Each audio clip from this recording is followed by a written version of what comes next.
Welcome to Easy Learning with Shreyans. Friends, today we are going to learn Standard 6 Hindi lesson T2 or Chinky, meanings and textbook questions. So let's start.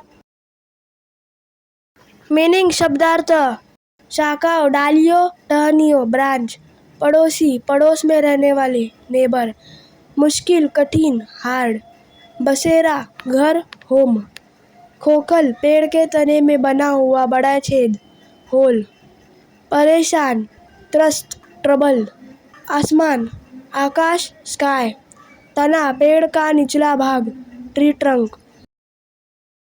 Text book questions. मैंने समझा, टीटू और चिंकी कहानी पढ़कर मैंने यह समझा कि हमें सदैव मिलजुल कर रहना चाहिए। मिलजुल कर रहने पर बड़े से बड़े संकट को पार किया जा सकता है। चित्रों के आधार पर वाक्य बनाओ। दो चिड़िया आसमान में उड़ रही है। आसमान में बादल छाए हैं, नीचे सुंदर फूल खिले हैं। 2. चित्र में एक पेड़ दिख रहा है। पेड़ के ऊपर एक चिड़िया उड़ रही है। पेड़ के पास कुछ फूल खिले हैं। पीछे पहाड़ दिख रहा है। पहाड़ के पीछे सूरज दिख रहा है। बच्चे घिसकनी पर फिसलकर खेल रहे हैं। विचार मंथन। जीव दया ही भूत दया है। उत्तर, दया धर्म का मूल है। जीव मात्र पर दया करना सबसे बड़ा धर्म है। गांधी जी के प्रिय भजन में भी इसका उल्लेख है। वैष्णव जन तो तेने कही है, जे पीर पराई जाने रे।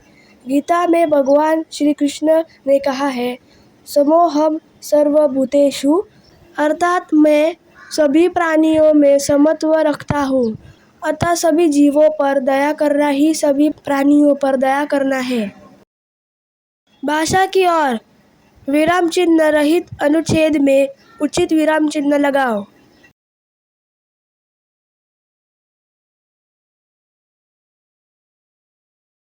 सुनो तो जरा, विभिन्न पशु पक्षियों की बोलियों की नकल सुनाओ। उत्तर, कुत्ता भौ भौ, बिल्ली म्याओ म्याओ, बकरी मैं मैं, कौवा काव काव, बतख क्वैक क्वैक, घोड़ा ही, चिड़िया ची ची ची, कोयल कूकू, मुर्गा कुक्कुड़कू। बताओ तो सही, अपने साथ घटित कोई मजेदार घटना बताओ। उत्तर, एक दिन मेरे विद्यालय में क्रिकेट मैच था। मेरा विद्यालय फाइनल में पहुंच चुका था। फाइनल मैच के पहले ही मेरे एक मित्र को अभ्यास करते समय चोट लग गई और मुझे फाइनल मैच में खेलने का अवसर मिल गया। मुझे मिले हुए इस अवसर का मैंने सही उपयोग करने का फैसला किया। मैं ओपनिंग में गया और आखिर तक टिका रहा और मेरा विद्यालय मैच जीत गया। मुझे बहुत मजा आया। वाचन जगत से। उपन्यास सम्राट प्रेमचंद जी की कोई एक कहानी पढ़ो, उसका विषय बताओ। उत्तर, मैंने प्रेमचंद जी की एक कहानी पढ़ी जिसका नाम था ईदगाह। इस कहानी का मुख्य विषय ममता, त्याग और निस्वार्थ प्रेम है। इस कहानी में छोटा हामिद मेले में अपने लिए खिलौने या मिठाई न खरीदकर अपनी दादी के लिए चिमटा खरीदता है ताकि रोटी बनाते समय उनके हाथ न जले। यह कहानी भावनाओं से भरपूर है और परिवार के प्रति प्रेम का सुंदर संदेश देती है। मेरी कलम से बाघ बचाओ परियोजना के बारे में जानकारी प्राप्त कर लिखो। उत्तर, बाघ भारत का राष्ट्रीय पशु है, लेकिन शिकार, जंगलों की कटाई और पर्यावरण के बदलाव के कारण उसकी संख्या तेजी से कम होने लगी। बाघों की रक्षा करने के लिए भारत सरकार ने बाघ बचाओ परियोजना शुरू की। इस परियोजना का मुख्य उद्देश्य बाघों की संख्या बढ़ाना, उनके लिए सुरक्षित जंगल तैयार करना और अवैध शिकार पर रोक लगाना है। हमें अपने वन्य जीवों और पर्यावरण की रक्षा करना बहुत आवश्यक है ताकि प्रकृति का संतुलन बना रहे। जरा सोचो, चर्चा करो। यदि प्राणी नहीं होते तो उत्तर, यदि प्राणी नहीं होते तो प्रकृति असंतुलित हो जाती।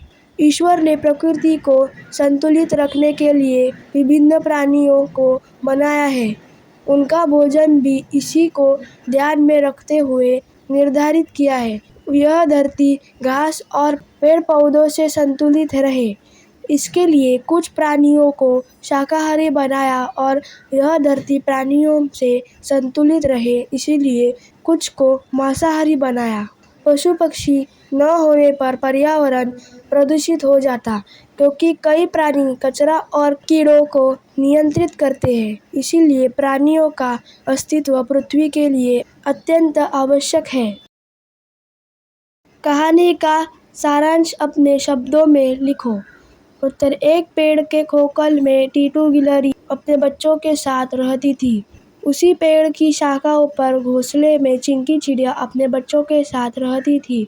दोनों में अच्छा प्यार था, परंतु जब दोनों के बच्चे बड़े होने लगे तो उनमें लड़ाई होने लगी। दोनों के बच्चे चाहते थे कि दूसरा परिवार वहां से सदा के लिए चला जाए। पेड़ के नीचे बिल में दोनों का शत्रु एक सांप रहता था, जो इनके झगड़े से लाभ उठाना चाहता था। अंत में दोनों परिवारों ने मिलकर सांप का सामना किया और यह साबित किया कि एकता में शक्ति होती है। स्वयं अध्ययन। दूरदर्शन चैनल पर दिखाए जाने वाले किसी अनोखे जीव की जानकारी प्राप्त करो। उत्तर, डायनासोर, जिसका अर्थ यूनानी भाषा में बड़ी छिपकली होता है, लगभग 16 करोड़ वर्ष तक पृथ्वी के सबसे प्रमुख स्थलीय कशेरुकी जीव थे। इन पशुओं के विविध समूह थे।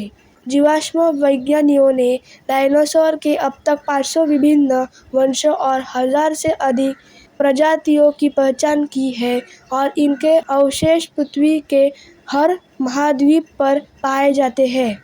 कुछ डायनासोर शाकाहारी तो कुछ मांसाहारी थे, कुछ द्विपाद तो कुछ चौपाए थे, कुछ आवश्यकतानुसार द्विपाद या चतुर्पाद के रूप में अपने शरीर की मुद्रा को परिवर्तित कर लेते थे। अध्ययन कौशल। चित्रों को पहचान कर जलचर, नभचर, थलचर और उभयचर प्राणियों में वर्गीकरण करो। उत्तर, 1. जलचर, मछली, ऑक्टोपस। 2. थलचर, गिलहरी, शेर, ऊंट, चूहा, भैंस। नभचर, चिड़िया, तोता, उल्लू। उभयचर, मेंढक, मगरमच्छ, सांप।